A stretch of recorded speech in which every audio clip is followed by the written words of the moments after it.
Hey guys, Rich Outfield here. I'm still doing the Cantina patron videos. In fact, I've been doing them so long, I'm drawing flies. And a while back, I did one on a character named Tequil. Do you remember? I said in that he was the inspiration for the Kenner figure Snaggletooth. But it turned out I was wrong. Tequil was not Snaggletooth. It was a character named Zutton that Snaggletooth was based on. And what it was that Stuart Freeborn had made this mask for the Elstree shoot in 1976, and they doubled up a lot of these characters. And so he had taken this mask and made little alterations on it, and two actors had the same mask on, but one was Tequil and one was Zutton. Now, these are modern names. At the time, I think it was probably just Snaggletooth 1 and Snaggletooth 2. But today I'm going to talk about Zutton. He's a character that I never got. And part of the reason for that is because I didn't know. I really thought I already had that character because I had Tequil. But they're two different guys. And Zutton was put out in the vintage collection really, really recently. I'd say within the last, 3 or 4 years. And if you can see that, that's the definitive one that you want. The vintage collection, those are always really, really good. It's only going for $16 or sold for $16, which is less than what the vintage collection figures go for now. But I did want to point out,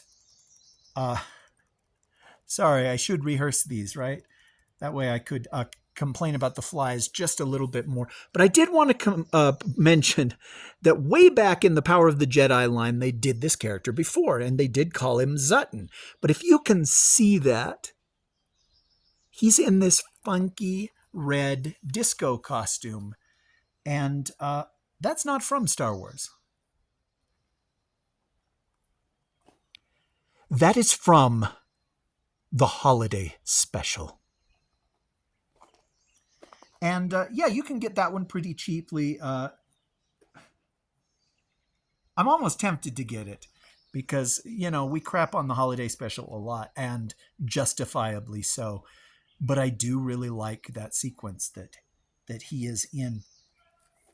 Very, very briefly, way back when Kenner had the license and was doing these very early Star Wars figures, Lucasfilm sent them a picture of this Snaggletooth character, but it was from the chest up, and it was in black and white, and they put out a figure extrapolating what the costume would be like, extrapolating what the body would be like, and it ended up being just a regular 3 3/4 inch figure that they put out in a Sears Cantina playset. And this would have been 78, I believe, and actually, a very small woman was in that suit, the Zutton suit.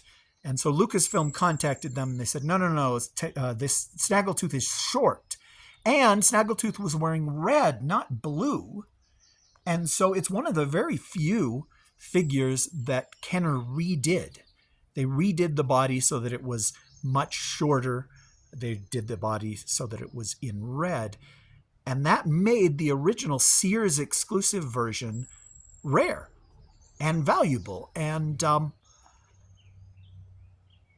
guess if you're a completist, you have to have that.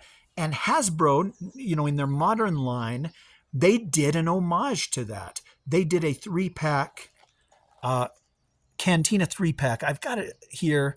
Let me show you. I mean, this isn't the best way to do it, but I've never been known for doing things the best way, have I? So this is the blue suit modern Snaggletooth, and look at that price, $55. Now, granted, that's less than it would cost you for a 78 blue Snaggletooth, but I just think it's cool that they did it.